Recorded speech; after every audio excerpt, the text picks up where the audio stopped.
ଜାହାଜଟି ଘନ ନୀଳ ସମୁଦ୍ରରେ ଯାତ୍ରା କରୁଥିବା ସମୟରେ ହଠାତ୍ ବୁଡ଼ିବାକୁ ଲାଗିଲା। ସେହି ଜାହାଜରୁ କେବଳ ଦୟାବାନ ନାମକ ଏକ ବ୍ୟକ୍ତି ଉଦ୍ଧାର ପାଇଲେ ଓ ପହଁରି ପହଁରି ଗୋଟିଏ ଦ୍ୱୀପରେ ପହଞ୍ଚିଲେ।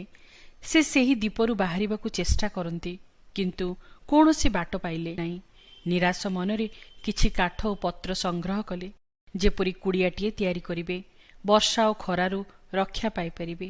ସେ କୁଡ଼ିଆ ତିଆରି କଲାପରେ ଖାଦ୍ୟ ସଂଗ୍ରହ ପାଇଁ ଜଙ୍ଗଲ ମଧ୍ୟକୁ ଗଲେ।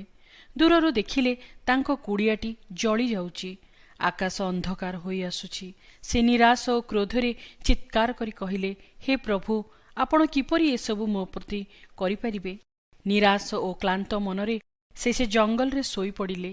ହଠାତ୍ ଗୋଟିଏ ଜାହାଜର ଶବ୍ଦ ତାଙ୍କ ନିଦକୁ ଭାଙ୍ଗିଦେଲା।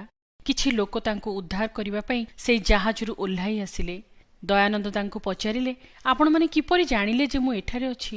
ସେମାନେ କହିଲେ, ଆପଣ ଯେଉଁ ନିଆଁ ଲଗାଇ ସଙ୍କେତ ଦେଲେ, ସେଇ ନିଆଁ ଦେଖି ଆମେ ଏହି ସ୍ଥାନକୁ ଆସିଲୁ।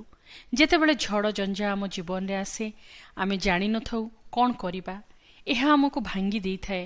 କିନ୍ତୁ ଈଶ୍ୱରଙ୍କ ପିଲା ଭାବେ ଆମେ ଜାଣିବା ଆବଶ୍ୟକ ଯେ ଆମ ପ୍ରେମିକ ପିତା ଯେ ସବୁ ବିଷୟ ନିୟନ୍ତ୍ରଣ କରନ୍ତି। ସେ ଆମ ଉତ୍ତମତା ପାଇଁ ସବୁ କରନ୍ତି। ସବୁ ପରିସ୍ଥିତିରେ ଆମେ ପ୍ରଭୁଙ୍କୁ ଧନ୍ୟବାଦ ଦେଉଛୁ କି? ବାଇବେଲ କହେ, ଯେଉଁମାନେ ଈଶ୍ୱରଙ୍କୁ ପ୍ରେମ କରନ୍ତି, ଯେଉଁମାନେ ତାହାଙ୍କ ସଂକଳ୍ପ ଅନୁସାରେ ଆହୁତ ହୋଇଅଛନ୍ତି, ଈଶ୍ୱର ଯେ ସମସ୍ତ ବିଷୟରେ ସେମାନଙ୍କର ମଙ୍ଗଳ ସାଧନ କରନ୍ତି, ଏହା ଆମ୍ଭେମାନେ ଜାଣୁ।